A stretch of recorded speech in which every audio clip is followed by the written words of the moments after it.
This new Volkswagen will blow your mind. I'm going to include a link to the Volkswagen Norm's website in the description down below. Also include a link to my car buying guide. Let's get into it.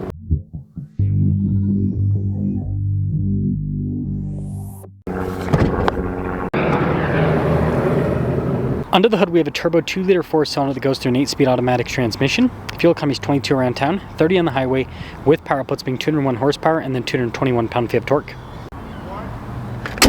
I'm trying to hit 500,000 subscribers before the end of the year. I'd really appreciate it if you'd help out with that. Now you can see with the hood design, this is a lot boxier compared to before. Look at the raised sections on either side. Got this crazy light bar design up front that goes to the Volkswagen logo. Then this bottom section is very interesting. Look at all the intricate details. I will say altogether, it kind of reminds me of the Kia Soul just a little bit, but yeah, definitely a boxier look. Our tire wheel setup is 255 by 40 by 20. You can see silver on the top and then it's blacked out in the center portion. We've got these body painted fender flares here, and then you got a little R badge on the side, chrome trim around the windows, and then here's your side profile. You can see the wheels really pop out. Now when it comes to the key fob, we've got our lock and unlock function, remote start, the opening for the hatch, and then the Volkswagen logo on the back.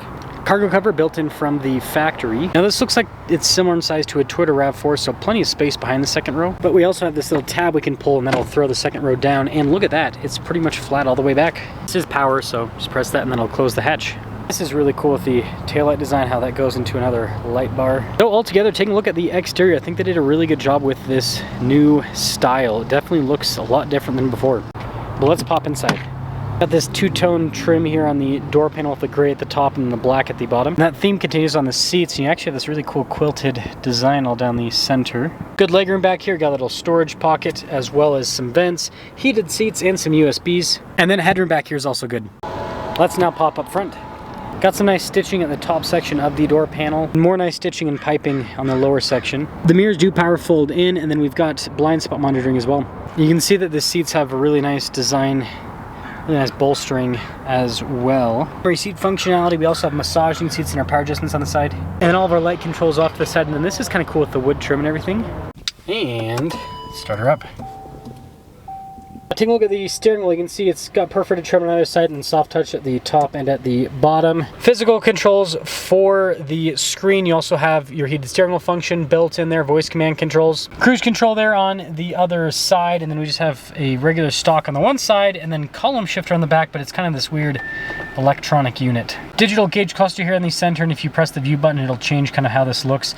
Very similar to Audi's virtual cockpit, so depending on what you have displayed will determine how the screen kind of changes format. 360 camera system in reverse, and it actually has really good resolution. Now at the bottom section of the infotainment system, you've got controls here for the climate, so your heated and ventilated seats and just the climate controls in general, and you have sliders for those functions too. And then as for the rest of the screen, you've got a shortcut bar there at the top to go into different items. So like your ESC, if you want to turn that on or off, your auto stop start, you have a little shortcut for that too. And then you've got this main tab. It responds quickly, so I think that everything is pretty user-friendly overall. And look at that customization with the massage.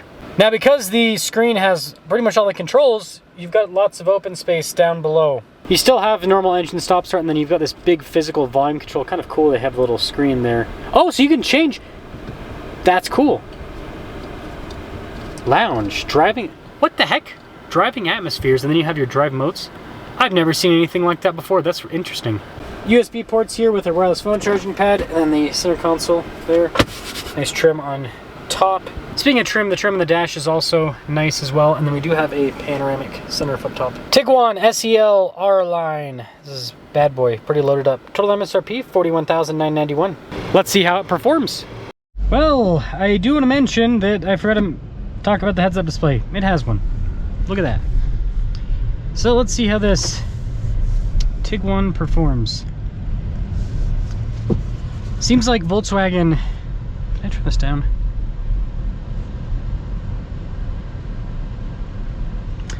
As I was saying, it seems like Volkswagen is going all in on tech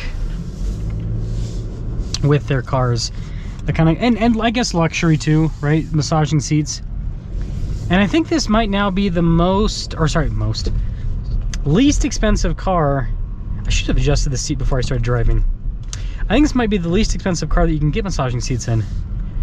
Might be. I'd have to go through the cars and get through it again. Oh, look at that! You got the ID Buzz. Those are actually really cool to see on road. that actually looks really good. I mean, you know, there's a difference between, like, you know, me seeing the car in the dealership parking lot stagnant while I'm filming it versus seeing one in the wild. That actually looks really good. It's just unique. Wow. Anywho, the seats are comfortable. Again, they've got a massage function, so that's definitely a plus. That oh, that's funny. Yeah, the transmission's smooth. It's the benefit of an 8-speed automatic.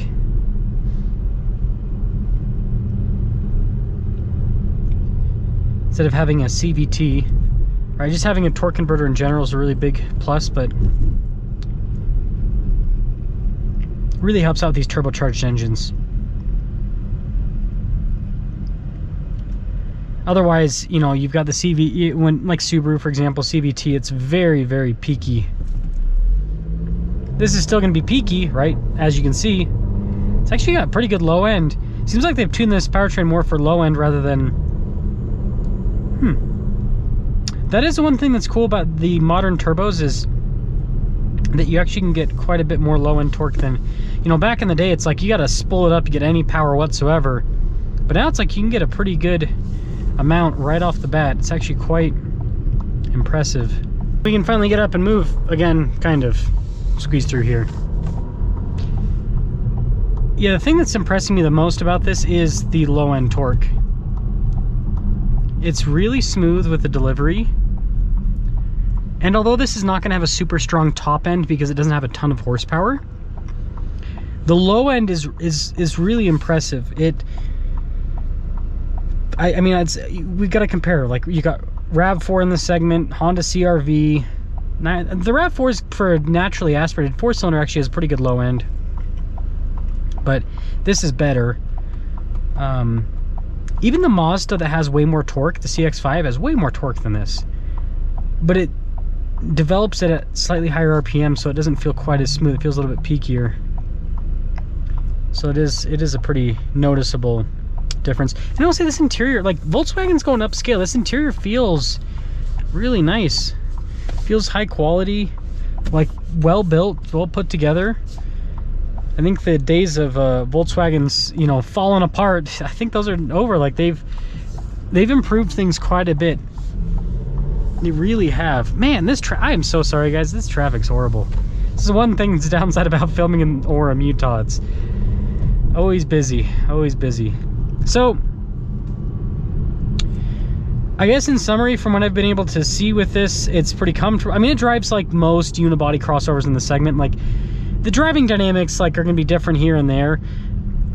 The real benefit of buying one over the other is less about the comfort and everything. I mean, there can be differences with noise insulation and all of that, but it's more so about how the interior is laid out. I actually like this. Like, the screen setup, I'm not a huge screen person, but how they've organized this, it's pretty user friendly. I'm still not a fan of the slider situation. I don't know why they're still on about that, but the benefit is I can click on the climate tab. Wait, there we go. You can click on the climate tab, and so it's like, I mean, yeah, that's not hard. That's not that bad. Or you can also slide. I guess it's not that bad once you get used to it, but it seems like it's all pretty user friendly. I'm still getting massage. That's nice. So let me guys think about the new Tiguan here, but in the segment, I think that this offers luxury, great low end torque. The engine performance is really good for the segment, and it has a more upscale feeling interior.